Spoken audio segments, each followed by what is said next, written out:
Hello, I'm Jan Śrowiński and this is Military Mind. Armed conflicts, defense and security, land, sea and air. We've got you covered. Russian forces carried out a large-scale drone strike on Ukraine overnight into Monday. Officials reported that several civilians have been killed and wounded across the country. In particular, the southern port region of Odessa was hit by multiple drone strikes. In the city itself, a drone damaged a residential building. One person was killed and two others were wounded. In addition, the strike damaged a gas pipeline, as well as building facades and windows in several houses, setting fire to multiple cars. In the Kharkiv region, a woman and a child were killed as a result of a Russian drone attack. Their bodies were found under the rubble of a destroyed house in the private residential sector. 3 more people were wounded in the attack. Russian drones also struck the Dnipro region, where 9 people were wounded and several apartment buildings and private houses were damaged. Meanwhile, in Russia, in Volgograd, an electrical substation exploded during an attack by Ukrainian drones. The Yuzhnaya substation, which is believed to have been hit, is one of the most important energy hubs in the region, as it's part of the energy bridge connecting 2 Russian nuclear power plants via Volgograd. In addition, 100,000 residents of Belgorod were left without water after pumping stations were shut down due to a blackout following Ukrainian strikes. Moving on now to the front line. Russian command continues a cognitive warfare campaign relying on small cross-border attacks in previously inactive areas of the northern Ukrainian front. The Institute for the Study of War stated in its report that these actions are intended to try to convince the West that Ukraine's front lines are collapsing. The ISW refers to a statement by the Russian Ministry of Defense dated the 8th of February, claiming that Russian forces allegedly captured Sidorivka, northwest of Sumy.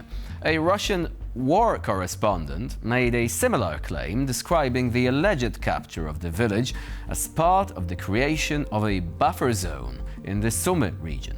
However, neither the Institute for the Study of War nor any independent experts have seen any visual evidence to support these claims. In another sector of the front, in the Kharkiv region, Russian forces attempted to breach the state border near the settlement of Chukhunivka. To covertly penetrate Ukrainian defense positions, Russian forces decided to take advantage of difficult weather conditions. Despite the poor weather, Ukrainian reconnaissance drone operators detected the enemy's movement in time. Ukrainian troops moved in and carried out a complete clearing of the settlement, eliminating the enemy presence. According to the latest data, Ukraine is no longer the only country seeking protection from Russian drones. Belarus is also strengthening its defenses, most notably at the site that, according to Alexander Lukashenko's official rhetoric, should symbolize stability and a peaceful sky. This is the Mozyr oil refinery, one of the country's key industrial facilities. Over the past year, 4 large earthen embankments have been built around the refinery to establish air defense systems.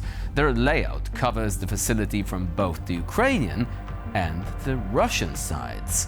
In early August of 2025, an air defense system resembling the Russian Tor M2 was spotted nearby.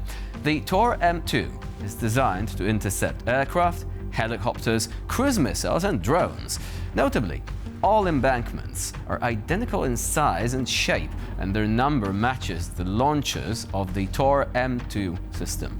The first recorded drone flights from Ukraine into Belarus were documented in the summer of 2024.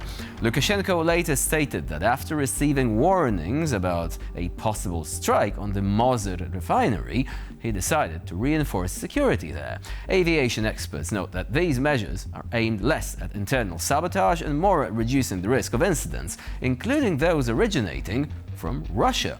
Specialists also suggest Belarusian authorities are trying not to publicize cases of Russian drones falling on Belarusian territory. The refinery is considered strategically important due to the fuel it provides to its military and logistics hubs. According to the Belarusian railway workers community, the Mozyr refinery has sharply increased production of aviation jet fuel, which is being shipped to Russia and its military airfields. Railway workers report that the number of trains carrying aviation kerosene has risen precipitously. It was at zero not so long ago, with shipments now departing from the nearby Mozyr station. In this context, the build-up of air defenses appears less like a precaution and more like an acknowledgement of the refinery's growing role and vulnerability within Belarusian regional military infrastructure. During search and strike operations on the Pokrovsk front line in the city of Rodinsk, fighters from the Omega West unit of the Special Forces Center of the National Guard of Ukraine discovered a building occupied by Russian forces. After establishing control over the area and making brief attempts to force the occupiers to lay down their arms, a decision was made to destroy the position by force. The building was blown up with TM series anti-tank mines, which led to the complete destruction of the enemy's shelter and the elimination of its personnel.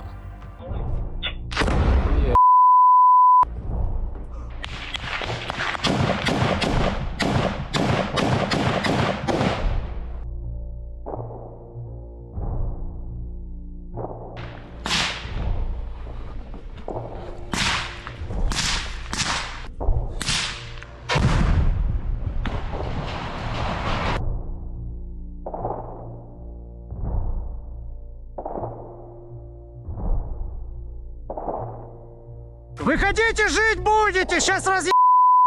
Вот там ТМ-ка, если что, сейчас поднесем, просто кинем ее. Зараз я приготую, командир. Давай.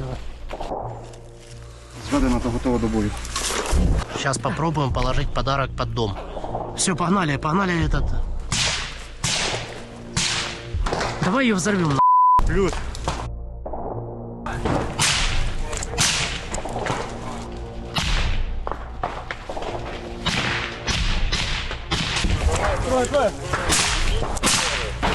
Так, может быть, смотрите, там была стрельба. Возможно, вот эта вот красная хуйня, понял?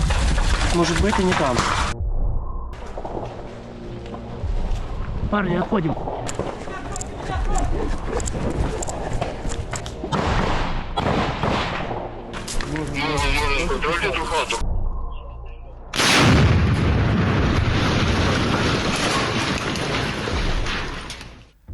In January, the Ukrainian division of the main intelligence directorate, codename Phantoms, delivered a series of precision strikes on Russia's air defense systems, significantly weakening Moscow's ability to control the surrounding airspace. As a result of combat operations, 6 key components of Russian air defense were destroyed. Confirmed Russian losses include the Pantsir S-1 surface-to-air missile and anti-aircraft artillery system, the Tor M1 and Tor M2 systems along with their reloading vehicle, as well as the Niebo M and Protivnik GE long-range radar stations. The destruction of these assets has significantly complicated the work of the Russian air defense system, reducing the effectiveness of covering military facilities and logistics routes.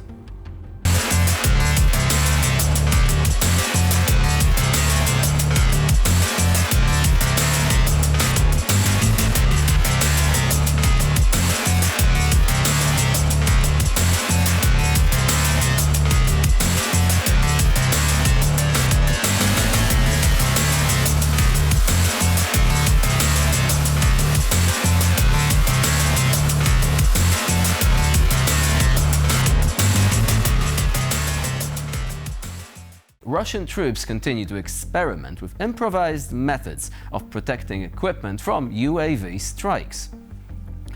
This time, structures made of material resembling ordinary plastic fishing line have been spotted covering armored vehicles. The occupiers probably hope that this net will disrupt FPV drone attacks or provoke a premature explosion. However, it looks more like another field hack than an effective means of countering modern warfare technologies.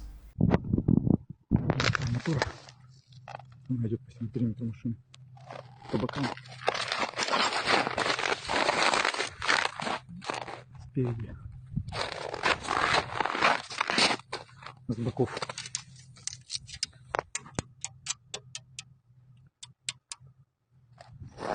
And with this, we conclude this edition of Military Mind. Please stay with us here on TVP World for more latest news and updates.